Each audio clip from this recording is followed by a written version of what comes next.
اعوذ باللہ من الشیطان الرجیم بسم اللہ الرحمن الرحیم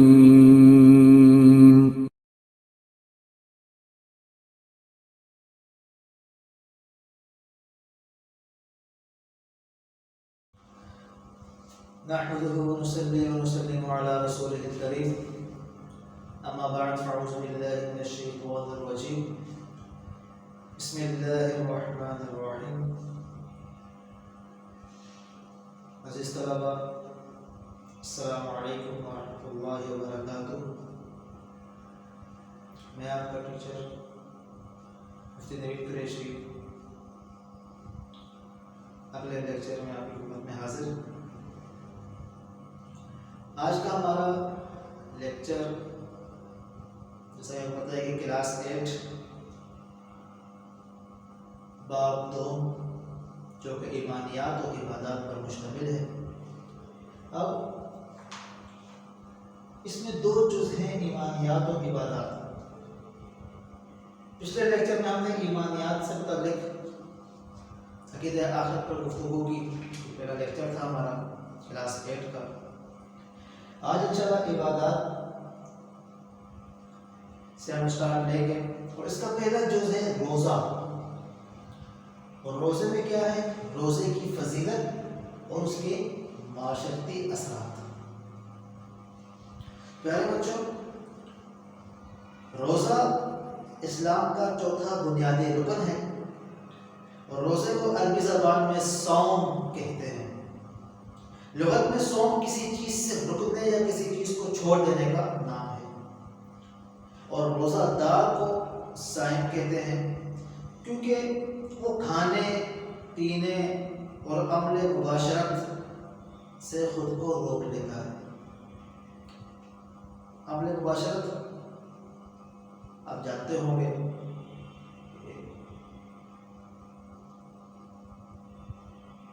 غیر ہم جنس کا آپس میں ملاپ. آپ سمجھتے ہیں کہ اس طرح کے میاں بیوی کے تعلقات، اس طرح اس کو عمل مباشرت کہتے ہیں. ذرا ڈیپ میں نہیں جانا چاہتا اس معاملے پر. اور شریعت کی اصطلاح میں اہل عبادت کا عبادت کی نیت سے طلوع فجر سے لے کر غروب آفتاب تک کھانے پینے اور مباشرت سے رکے رہنے کو روزہ کہتے ہیں. یعنی کہ روزے کی اصل تعریف جو اصطلاح میں جو شرع میں جو تعریف کی جاتی ہے روزہ کی، وہ یہ ہے کہ طلوع آفتاب سے لے کر غروب آفتاب کے درمیان جتنا بھی وقت ہے اس میں کھانے پینے سے عمل مباشرت سے رکنے کا نام روزہ ہے.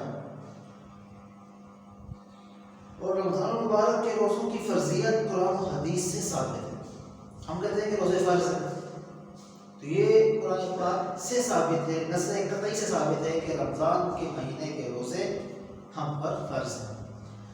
سورہ بقرہ کی آیت نمبر 83 میں اللہ تبارک و تعالیٰ ارشاد فرماتا ہے: یا ایھا الذین آمنوا کتب علیکم الصیام کما کتب علی الذین من قبلکم لعلکم تتقون.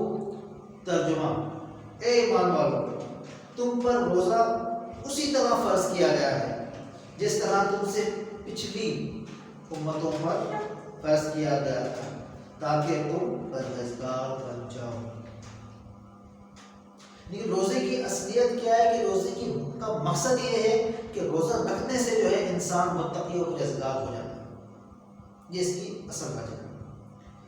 ایک حدیث میں آتا ہے کہ سیدنا سلیمان فارسی رضی اللہ عنہ سے روایت ہے کہ رسول اللہ صلی اللہ تعالی علیہ وسلم نے شعبان کے مہینے کی آخری تاریخ کو ایک خطبہ دیا جس میں آپ صلی اللہ علیہ وسلم نے ارشاد فرمایا کہ اے لوگوں، ایک بڑی عظمت اور بزرگی والا، بڑی برکت والا مہینہ تم پر سایہ فکر ہونے والا ہے. سایہ فکر مطلب کیا کہ سایہ کرنے والا، فکر سایہ فکر، سایہ سے ڈھانپ لینا کسی چیز کو، سایہ فکر ہونے والا. اس میں ایک رات ہے جو 1000 مہینوں سے بہتر ہے. اللہ تعالیٰ نے اس مہینے میں روزہ رکھنا فرض قرار دیا ہے. اور حضرت ابو ہریرہ رضی اللہ عنہ بیان کرتے ہیں کہ رسول اکرم صلی اللہ علیہ وسلم نے ارشاد فرمایا کہ چاند کو دیکھ کر روزہ رکھو اور چاند کو دیکھ کر عید کرو، اور اگر مطلع ابرآلود ہو تو 30 روزے پورے رکھو۔ مثال کے طور پر اگر بادل وغیرہ ہیں اور شک و شبہات ہیں کہ رمضان یعنی کہ اگلے دن جو ہے وہ چاند رات ہے یا نہیں ہے، عید کا دن ہے یا نہیں ہے، اور مطلع ابرآلود ہے اور چاند کا اگر کچھ ایسا معاملہ نظر نہیں آ رہا کہ چاند نظر آ جائے گا، تو آپ نے 30 روزے پورے رکھتے ہیں حدیث مبارکہ کی روشنی میں۔ اب اس کے نیکسٹ پیج پر ہم آتے ہیں، پیج نمبر 13۔ تو روزے کی فضیلت کے بارے میں یہاں پر بیان کیا گیا ہے، میرا گراف ہے، ہیڈنگ ہے کہ قرآن مجید اور احادیث نبویہ میں رمضان مبارک کے روزے رکھنے کے بے شمار فضائل بیان ہوئے ہیں۔ اللہ تعالیٰ نے روزوں کی فرضیت کو تقویٰ کے حصول کا ذریعہ قرار دیا۔ قرآن کریم اور رمضان مبارک کے روزوں کا آپس میں بہت گہرا تعلق ہے۔ اسی مقدس مہینے میں قرآن مجید کا نزول ہوا جبکہ رسول اللہ صلی اللہ تعالی علیہ وسلم غار حرا میں معتکف تھے۔ معتکف کہتے ہیں اعتکاف کرنے والے، معتکف اعتکاف کرنے والے۔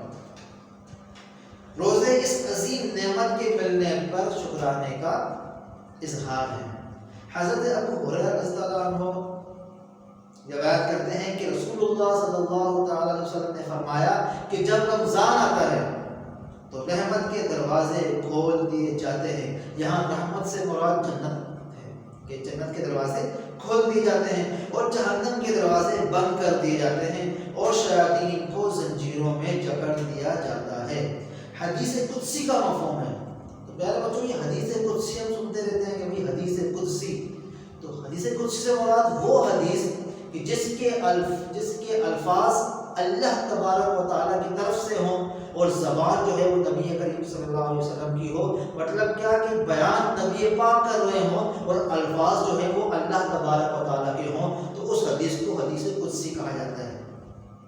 رسول اللہ صلی اللہ علیہ وسلم نے ارشاد فرمایا کہ ہر نیک عمل کا ثواب زیادہ کیا جاتا ہے، ایسے کہ ایک نیکی کا ثواب 10 سے 700 گنا بڑھا دیا جاتا ہے، اور اللہ فرماتا ہے کہ روزہ میرے لیے ہے اور میں ہی اس کا اجر دوں گا۔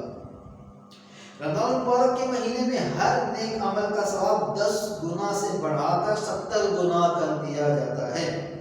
ایمان اور احتساب سے رکھے گئے روزوں کے باعث پچھلے تمام گناہوں سے معافی مل جاتی ہے۔ مطلب کیا کہ جو شخص ایمان کامل کے ساتھ اور اپنے احتساب کے ساتھ اگر روزے رکھتا ہے تو اللہ تبارک و تعالیٰ اس روزوں کی برکت سے جو ایمان اور احتساب سے رکھے گئے ہوں تو اس کے سابقہ تمام گناہوں کو اللہ تبارک و تعالیٰ معاف فرما دیتا ہے۔ رسول اللہ صلی اللہ علیہ وسلم نے روزے کی اہمیت اور فضیلت بیان کرتے ہوئے فرمایا کہ روزہ شہوت کو توڑنے اور کم کرنے کا بہترین علاج ہے۔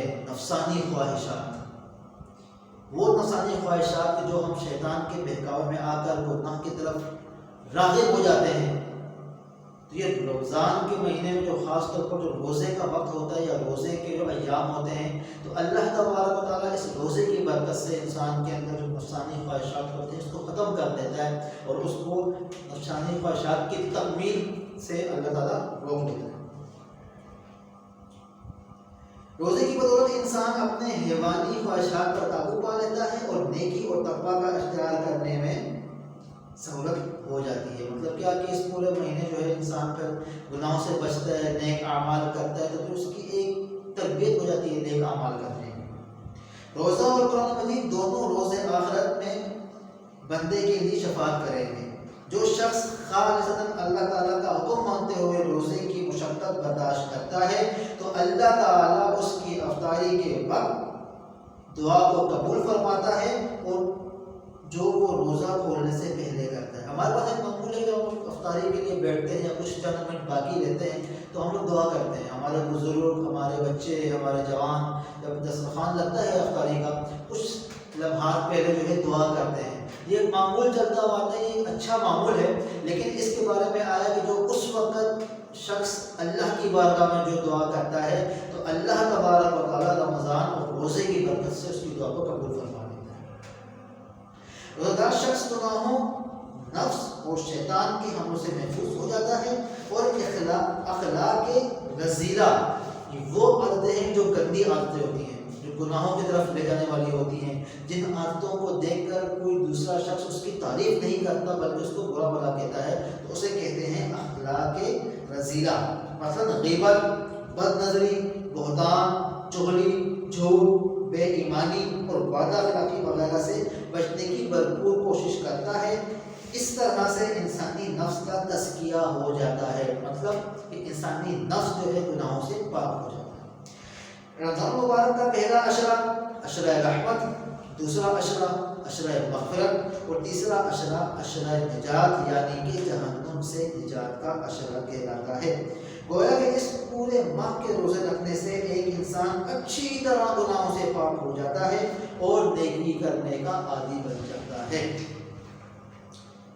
صفحہ نمبر 14 پر اگر ہم آتے ہیں، اس میں ایک حدیث بیان کی گئی ہے کہ رسول اللہ صلی اللہ علیہ وسلم نے ارشاد فرمایا کہ جنت میں ایک دروازہ ہے جسے ریان کہتے ہیں، قیامت کے روز اس میں روزہ دار داخل ہوں گے اور روزہ دار کے علاوہ کوئی شخص اس طرح اس دروازے سے داخل نہیں ہوگا۔ یہ ایک اعزاز ہے، یہ ایک انعام ہے روزہ رکھنے والوں کے لیے کہ اس دروازے سے جس کا نام ریان ہے صرف اور صرف روزہ رکھنے والا ہی داخل ہوگا۔ جو شخص اللہ تعالیٰ کی راہ میں ایک دن کا روزہ رکھتا ہے تو اللہ تعالیٰ اس کے ایک روزے کی وجہ سے اس شخص کے چہرے کو جہنم کی آگ سے 70 سال کی مسافت سے دور فرما دیتا ہے۔ مطلب کہ ایک روزہ اگر آپ نے رکھا خالص نیت سے اللہ کی رضا کے لیے رکھا تو اللہ تعالیٰ اس ایک روزے کی نیت کی وجہ سے جو ہے اللہ تبارک و تعالیٰ آپ کو جہنم سے 70 سال کی مسافت تک دور فرما دیتا ہے۔ یہ ایک بہت بڑا انعام ہے۔ رمضان مبارک کے مہینے میں اللہ کی راہ میں مال خرچ کرنا بہت فضیلت والا عمل ہے۔ رسول اللہ صلی اللہ علیہ وسلم نے اس مقدس مہینے میں تیز چلنے والی آندھیوں سے بھی زیادہ سخاوت فرماتے ہیں۔ یعنی کیا مطلب؟ جتنا ہوتا آپ جو ہے سخاوت فرماتے اور اللہ کی راہ میں خرچ فرماتے ہیں، اور اللہ تعالیٰ کی راہ میں بیواؤں، یتیموں، محتاجوں اور سوال کرنے والوں پر خرچ کرتے تھے۔ اللہ تعالیٰ نے روزہ داروں کے لیے 2 خوشیاں رکھی ہیں، ایک خوشی تو اسے روزہ افطار کرتے وقت حاصل ہوتی ہے اور ایک خوشی اسے اپنے رب سے ملاقات کے وقت حاصل ہوگی۔ اب ظاہر ہے دن بھر کا ہوتا بھوکا پیاسا اللہ کی رضا کے لیے، جب آگے سامان پڑا ہوتا ہے تو اس کو رک رہا ہوتا ہے، جب تک حکم نہیں ہوتا، اذان نہیں ہوتی یا وقت افطار نہیں ہوتا تو انسان رکا رہتا ہے اللہ کی اطاعت میں۔ جب اللہ اکبر کی آواز آتی ہے کانوں میں، جب بندہ جب وہ نعمتیں کھاتا ہے ایک خوشی اس کے دل کو میسر آتی ہے۔ تو حدیث پاک میں ہے کہ اس کے لیے 2 خوشیاں ہیں، ایک تو وہ جب وہ افطار کرتا ہے تو اس کو خوشی ملتی ہے، اور ایک خوشی جب وہ کل بروز قیامت اللہ کے حضور حاضر ہوگا، جب اللہ سے ملاقات ہوگی تو اللہ تبارک تعالیٰ اس روزے کو جس کو اجر دیں گے تو وہ ایک خوشی ہوگی جو اس کو وہاں میسر آئے گی۔ اب اس سبق کی آخری ہیڈنگ کہ روزے کی فضیلت نے پڑھ لی، تو اب ہے معاشرتی اثرات کہ ہمارے معاشرے سے کیا اثرات ہیں۔ اس میں ہے روزے کے معاشرتی اثرات۔ ایک ہی مقررہ مہینے میں مل کر روزے رکھنے سے مندرجہ ذیل معاشرتی اثرات مرتب ہوتے ہیں۔ نمبر 1، عام مسلمان رمضان المبارک میں روزے رکھتے ہیں جس سے اجتماعی نیکی، رواداری اور محبت کی سوچ پروان چڑھتی ہے، اجتماعیت کو فروغ ملتا ہے اور مسلمان ایک دوسرے کے غم خوار بن جاتے ہیں۔ نمبر 2، کہ روزہ رکھنے سے تقویٰ اور دل کی پرہیزگاری پروان چڑھتی ہے، اخلاقی تربیت حاصل ہوتی ہے اور روزہ دار اپنے روزہ کی صحت کی خاطر خود غرضی، بے حیائی، بغض، غصے اور جھوٹ جیسے رذائل اخلاق سے مکمل طور پر بچنے کی مشق کرتا ہے۔ بچوں اس میں ایک لفظ آیا روزے کی صحت، یہ صحت نہیں ہے جو ہماری کہتے ہیں صحت و تندرستی، یہ وہ مراد نہیں ہے۔ صحت سے مراد ہے کہ روزے کو صحیح طرح ادا کرنا، لیکن روزے کا صحیح ہونا۔ یہاں جو ہے نا روزے کی صحت، اس سے مراد یہ نہیں کہ روزہ صحت مند ہوگا تندرست ہوگا، نہیں، یہاں روزے کی صحت مطلب کہ روزہ صحیح معنوں میں کس طرح رکھا جائے گا یا روزہ کو صحیح رکھنے کے لیے کیا کیا اقدامات کرنے چاہیے۔ نمبر 3، کہ روزے کی حالت میں بھوک اور پیاس کی کیفیت میں انسان اللہ تعالیٰ کی نعمتوں کی قدر و قیمت جان لیتا ہے اور وہ اللہ اور اس کے رسول کی اطاعت کا شعور بھی حاصل کر لیتا ہے کہ تمام انواع و اقسام کی نعمتیں بندے پاس موجود ہوتی ہیں، پر اللہ کے حکم کے مطابق وہ اس نعمتوں کو کھا نہیں سکتا۔ تو یہ ایک شعور اس کے اندر پیدا ہوتا ہے کہ اللہ کی اطاعت اس کے اطاعت کیسے کی جائے۔ نمبر 4 کہ روزہ رکھتا ہے ایک مسلمان نہ صرف روحانی طور پر اپنے نفس کو پاک و صاف کر لیتا ہے، بلکہ وہ بہت سی جسمانی بیماریوں سے محفوظ ہو جاتا ہے۔ اس کا آخری اثر نمبر 5، روزہ دار سحری اور افطاری کے مقررہ اوقات میں روزہ رکھتا ہے اور افطار کرتا ہے، اس طرح اسے وقت کے صحیح استعمال اور وقت کی پابندی کی عادت پڑتی ہے۔ بچوں یہ تو تھے اثرات جو ہمارے معاشرے میں رمضان مبارک کے ہوتے ہیں۔ انشاءاللہ اب اس پورے سبق کا خلاصہ کلام آخری پیراگراف میں ہم پڑھیں گے کہ گویا رمضان المبارک میں روزے رکھنا اللہ تعالیٰ کی رحمتوں اور بخششوں کے دروازے کھول دیتا ہے۔ اس سے اللہ تعالیٰ نے مطلب کیا کہ رمضان المبارک کو اللہ تعالیٰ نے امت محمدیہ کی مغفرت کا مہینہ بنا دیا ہے، اور ہم اہل پاکستان کے لیے رمضان المبارک کی اہمیت ایک اور سبب سے بھی ہے۔ سبب کیا ہے کہ اللہ تبارک و تعالیٰ نے رمضان المبارک کی 27ویں تاریخ لیلۃ القدر میں اللہ تعالیٰ نے ہمیں عظیم مملکت اسلامی جمہوریہ پاکستان عطا فرمائی۔ اس نعمت کا شکر ادا کرنے کا طریقہ یہی ہے کہ قرآن اور رسول اللہ صلی اللہ تعالیٰ علیہ وسلم کو ہی اپنا پیشوا اور ہادی بنایا جائے۔ پیارے بچوں، یہ تھا آپ کا سبق روزہ، اس کی فضیلت، اس کے معاشرتی اثرات، جو ہم نے آج اپنا لیکچر کمپلیٹ کیا۔ امید ہے کہ آپ اس کو گھر پہ سمجھیں گے بھی، اس کو یاد بھی کریں گے، اور انشاءاللہ ہم قریب جو ہے اس سبق کے مشق ساتھ آپ کو ہم ارسال کر دیں گے۔ تو آپ سے گزارش ہے کہ آپ ان کو لکھ کر یاد کریں، اور اللہ تعالیٰ سے دعا ہے کہ اللہ تعالیٰ ہمیں جو کچھ سنا گیا اس پر عمل کر اس کو یاد کرنے کی توفیق عطا فرمائے۔ انشاءاللہ اگلے لیکچر میں پھر ملاقات ہوگی، تب تک کے لیے خدا حافظ، وآخر دعوانا